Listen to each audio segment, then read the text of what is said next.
Hey guys, I'm GX for Fun here with a five-parter, 5-video explanation on what exactly Commander is and how you would play it. Now, Commander is a 100-card singleton format, so you pick one Commander, which we'll go over in a minute, and then you pick 99 cards. You can only have one of each card, with the exception of basic lands. So you could have 36 forests, but you can only have one, like Hinterland Harbor or something. You can't have multiple of those. With the exception also of Relentless Rats, just because it states on the card that you can have any number of them in a deck, and that bypasses the rule entirely.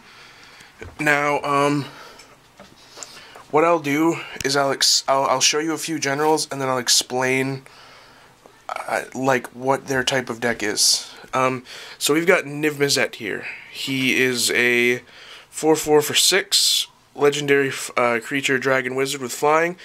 He's got red and blue in his cost, so you can only use red and blue cards. You can't use red-green or anything like that. You can only use hybrid. Hybrid has to be red and blue too. You can use artifacts, and you can only use land that produces red or blue. So, say I wanted to use Boros Guildgate in Niv-Mizzet, you could not, because it has white in it. So, you could use things like Izzet Guildgate and stuff like that. And he's mainly just a combo deck. So you grab like Ophidian Eye and other things like that, and you attach it to him and win that way. Or you have like the Kiki Jiki infinite combo. But other than that, he's really not. Then we've got Thada Adel and Tibor and Lumina. Thada Adel is a 2/2 for 3 with Island Walk. When she deals combat damage to a player, you search that player's library for an artifact. Exile it, then that player shuffles their library. Until the end of turn, you may play that card. So, if you make her your general, which she's really, really fun to play, you focus around stealing all of their stuff and using it against them. It's not really a general focus deck, just because you can put other things in there to help you win, but she really speeds it up. Say you don't have a top or something and somebody else does, I mean, just take their top. Tibor and Lumia, sorry. They are a 3/3 for 4. Whenever you play a blue spell, target creature gains flying until end of turn. Whenever you play a red spell, it deals 1 damage to each creature without flying. So, if you put like Basilisk Collar or something on this is like major control deck. You put like a Basilisk Collar where it gains Death Touch, then it'll deal a point of damage to everything without flying and wipe the board for this to swing in for general. Tibor and Lumina equipment is really good, just because all the effects that the equipment give, besides like double strike and stuff obviously, would work with their abilities. So you'd gain, if you put Basilisk Collar on, you would gain life for each creature you pinged, and all the creatures that you pinged would die. But you have to make sure that you give Tibor and Lumia flying first, or they're going to blow themselves up. So we have aggro here. Crush the Blood-Braided. He's an aggro general. He costs 3, a green, red, and black, and 2 colorless. And he's a 3/3 legendary creature. Whenever another creature dies, you put X/1/1 counters on Crush, where X is that creature's power. So you're pretty much just swinging in for a butt-ton with creatures and letting him build up, and then you swing in for that general damage. So he's a really fun deck, although if you play him, you'll get hated off the table very quickly, just because, yeah, there's other cards like him that are aggro. Animar could also be considered aggro, but I put him in a different category for another reason. Now we have tribal based. So this is Sliver Overlord. He costs 1 of each color, so he's a 5-color general. But you would you wouldn't put goblins in a deck with him, just because if you read his ability, he lets you search out for a sliver card. So stuff's falling. You'd put a bunch of slivers, and then you'd swing that way.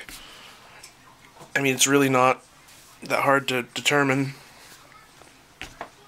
I thought about making Sliver EDH a million times. My friend had one and took it apart just because he doesn't play it that much. And I already have 3.5 EDH decks, so I figured I don't need to make any more.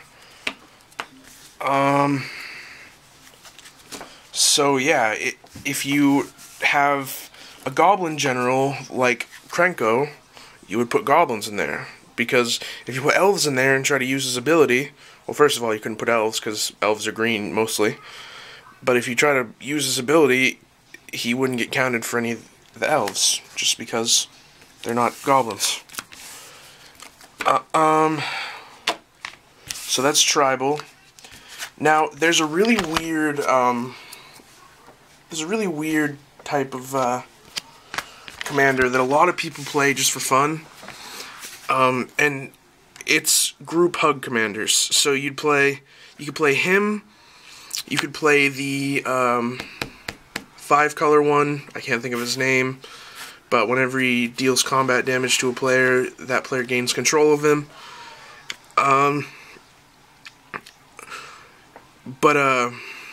What he does is he's a 2/2 for 3. You pay a white and a blue, you put a bribery counter on target creature you don't control, its controller draws a card. And then creatures with bribery counters on them can't attack or block. So, even if they think it'd be funny to kill him, if you play him again, the bribery counters will still be on the creatures, and it'll still count. So, I mean, you just make group hug.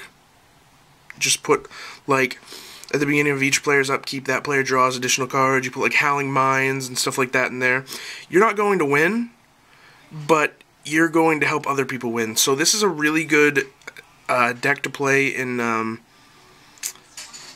3-on-3, just because the team you're on is going to be helped immensely.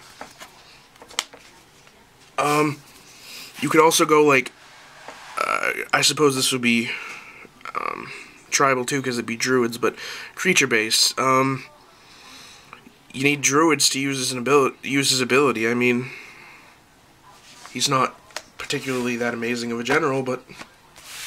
And now, the last one we have are general-based EDH decks.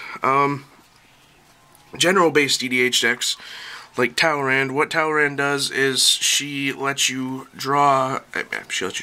She puts a Drake into play for every instant or sorcery you cast. So, without her, you're going to move along really, really slow.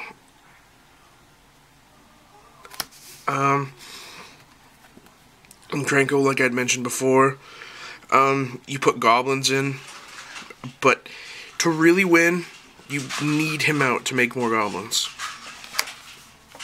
That's not always the case, but most of the time it is. Animar, I don't play my Animar deck all the time, just because if somebody decides to tuck my general or kill it, I get slowed down for 4 or 5 turns. Because Animar is a really general-based deck. Because in order, you have a bunch of big drops and a bunch of mana ramp little drops, and the point is to get a million counters on them and make your 10 or 11 drops into 2 or 3 drops.